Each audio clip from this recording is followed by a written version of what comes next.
selamat malam. Perkenalkan, nama saya Ruth Fitri. Saat ini saya akan membahas mengenai investasi dalam pertemuan 14. Investasi biasanya dilakukan oleh perorangan maupun perusahaan dengan tujuan untuk mendapat keuntungan di masa yang akan datang di saat waktu tertentu.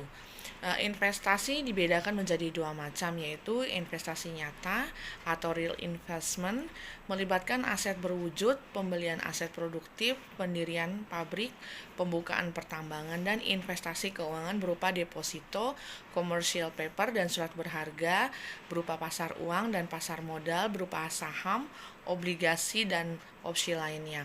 Investasi menurut penggunanya terdiri dari 3 macam, yaitu investasi konstruksi, rehabilitasi, dan perluasan.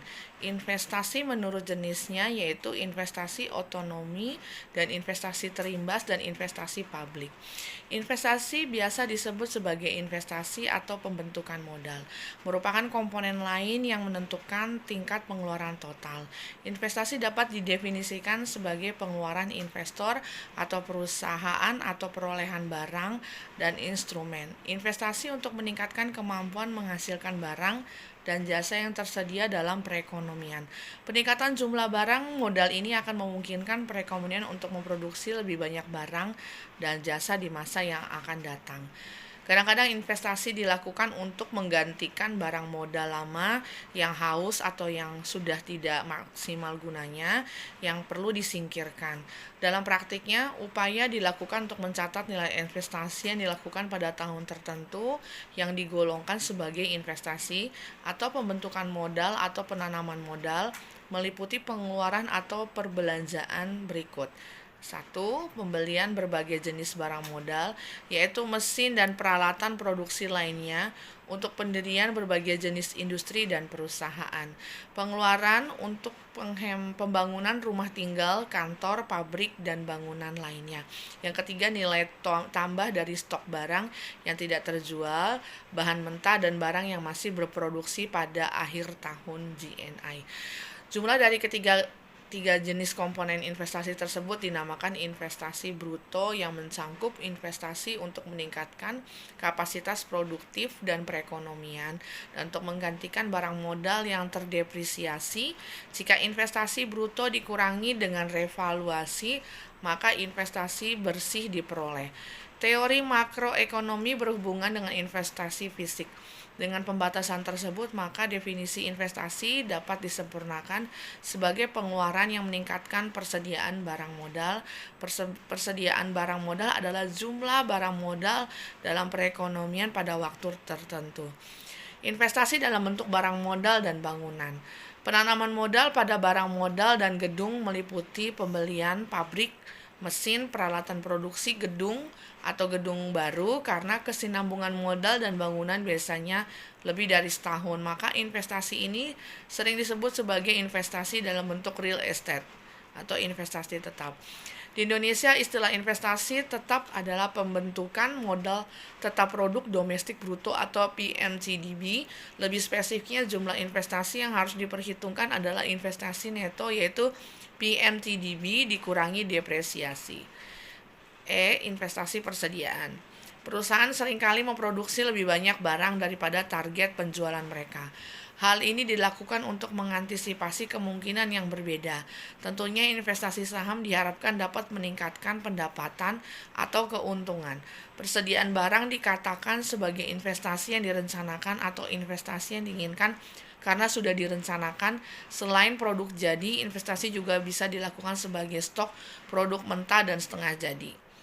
Kurva yang menunjukkan hubungan antara tingkat investasi dan tingkat pendapatan nasional disebut fungsi investasi. Bentuk fungsi penempatan dapat dibagi menjadi dua. Sebagian yaitu sejajar dengan sumbu datar dan bentuk naik ke kanan. Artinya semakin besar input nasional maka semakin besar penempatannya.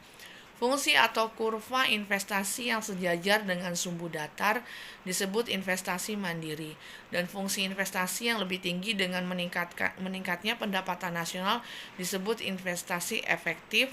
Analisis makroekonomi umumnya mengasumsikan bahwa investasi perusahaan adalah investasi independen. Menurut Joseph Alois Kempter, investasi otonom atau autonomous investment dipengaruhi oleh perkembangan-perkembangan yang terjadi dalam jangka panjang seperti A. Keuntungan investasi yang diramalkan akan diperoleh. B. Tingkat bunga. C. Ramalan mengenai keadaan ekonomi di masa depan. D. Kemajuan teknologi. E. Tingkat pendapatan nasional dan perubahan-perubahannya. F. Keuntungan yang diperoleh perusahaan-perusahaan. Keputusan investasi mempunyai dimensi waktu jangka panjang, sehingga keputusan yang akan diambil harus dipertimbangkan dengan baik, karena mempunyai konsekuensi berjangka panjang pula. Keputusan investasi sering disebut sebagai capital budgeting, yakni keseluruhan proses perencanaan dan pengambilan keputusan mengenai pengeluaran dana yang jangka waktu kembalinya dana tersebut melebihi 1 tahun. Perencanaan tersebut terhadap keputusan investasi ini sangat penting karena beberapa hal. Menurut Sutrisno, dana yang digunakan keperluan investasi sangat besar dan tidak dapat dikembalikan dalam jangka pendek atau diperoleh sekaligus. B. Dana yang dikeluarkan terikat dalam jangka panjang sehingga perusahaan harus menunggu cukup lama untuk menerima dana tersebut. C. Keputusan investasi tentang ekspektasi pengembalian masa depan, kesalahan perkiraan dan menyebabkan investasi berlebih atau kurang yang pada gilirannya merugikan perusahaan.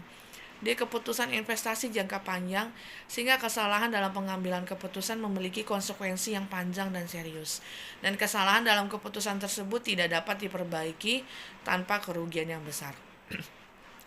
Berikut menurut Sutrisno, ada beberapa alat analisa atau metode dalam keputusan investasi.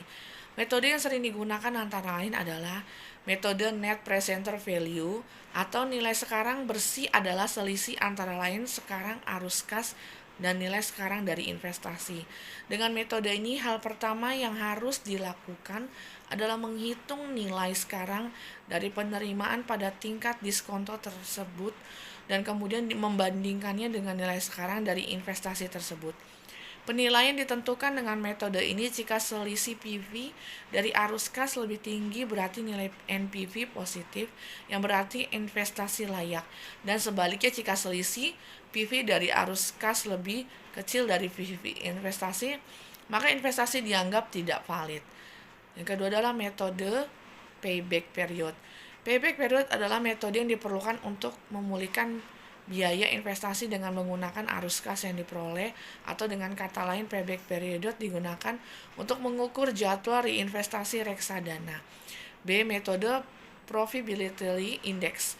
Metode ini sering digunakan untuk menghitung perbandingan antara present value dari penerimaan dengan present value dari investasi. Bila profitability index lebih besar dari 1, maka investasi layak untuk dijalankan. Yang selanjutnya metode average rate of return. Metode ini menghitung hubungan antara nilai pendapatan sekarang dan nilai sekarang dari sebuah investasi. Jika indeks profitabilitas lebih tinggi dari satu proyek investasi layak. Dan yang terakhir adalah metode internal rate of return. Tingkat pengembalian internal atau laba di atas investasi adalah tingkat bunga yang sama dengan nilai sekarang dari arus kas dan nilai sekarang dari arus kas. Dari beberapa metode di atas biasanya kita gunakan untuk menghitung beberapa cara atau metode yang menjadi bahan pertimbangan kita sebelum kita melakukan atau memutuskan investasi mana yang akan kita ambil atau kita pilih. Karena investasi ini sangat memiliki dua mata pedang, yaitu kalau kita tepat mengambil investasi yang tepat, maka keuntungan sudah pasti akan kita dapatkan. Tapi bila mana kita salah memperhitungkan investasi yang akan kita ambil, maka kita akan mengalami kerugian yang sangat besar dan itu berdampak sekali. Maka itu penting sekali sebelum kita melakukan atau memutuskan mengambil investasi, perlu begitu banyak pertimbangan, baik dari investasi yang akan kita gunakan berupa rumah, tanah, atau gedung, bahkan surat berharga berupa deposito ataupun saham, di mana hal tersebut dengan metode biasanya high high risk, high return. Artinya semakin tinggi investasi yang akan kita ambil, maka akan semakin tinggi juga resiko yang akan kita temui. Tapi kalau kita memiliki jiwa gambling, atau biasanya para pebisnis itu mereka memiliki insting yang sangat besar, di mana mereka sebelum melakukan investasi mereka sudah mempunyai perhitungan dan penilaian yang profesional. Selain dari kemampuan secara lahir atau otodidak, biasanya mereka juga memiliki kemampuan secara perhitungan secara edukasi. Maka itu beberapa perusahaan pasti memiliki tim di mana mereka memberikan masukan atau gambaran kepada CEO atau pemilik perusahaan, kira-kira investasi yang akan diambil oleh perusahaan ini layak atau tidak, menguntungkan atau tidak. Tidak terluput juga untuk investasi yang akan dilakukan oleh pribadi. Seperti kita pribadi sebelum biasanya kita akan melakukan investasi, yang paling mudah adalah seperti emas atau barang yang dengan tingkat resiko yang sangat kecil, walaupun kemungkinan naiknya harga itu tidak secepat seperti atau tidak setinggi seperti saat kita bermain dalam obligasi atau saham. Tapi resiko yang akan kita hadapi itu sangat kecil, bahkan cenderung tidak ada. Karena yang saya tahu, emas itu sulit untuk turun, tapi kemungkinan naik itu pasti ada. Dan tingkat kenaikan itu tergantung dengan kondisi dunia atau perekonomian dunia, bahkan perekonomian negara kita. Seperti halnya sebelum pandemi, harga per gramnya emas batangan atau LM itu sekitaran 500 sampai 600 ribu. Tetapi pada saat pandemi mengalami lonjakan yang cukup besar, sangat signifikan, dari 500 sampai 600 per gramnya sekarang sudah di angka 950-an per gram. Dan saya rasa untuk perorangan, untuk kita mengambil investasi sebaiknya berupa emas, yaitu dengan tingkat kenaikan yang pasti tapi kemungkinan turun tidak ada, dan kerugian yang sangat minim, resiko yang sangat tipis. Tapi untuk sebuah perusahaan biasanya kalau mengambil investasi berupa emas itu terlalu lama, atau turn back time-nya itu terlalu lama untuk sebuah perusahaan. Biasanya perusahaan itu akan mengambil investasi berupa pembelian gedung, pembelian pabrik, pembelian aset seperti properti, tanah, bahkan berupa surat-surat berharga. Biasanya kalau perusahaan-perusahaan itu cenderung mereka akan memilih investasi yang berupa hal seperti itu, atau saham dan obligasi.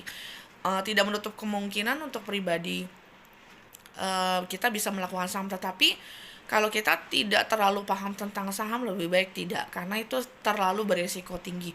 Kita bisa kehilangan semuanya, bahkan tidak ada lagi yang tersisa kalau kita tidak paham mengenai saham.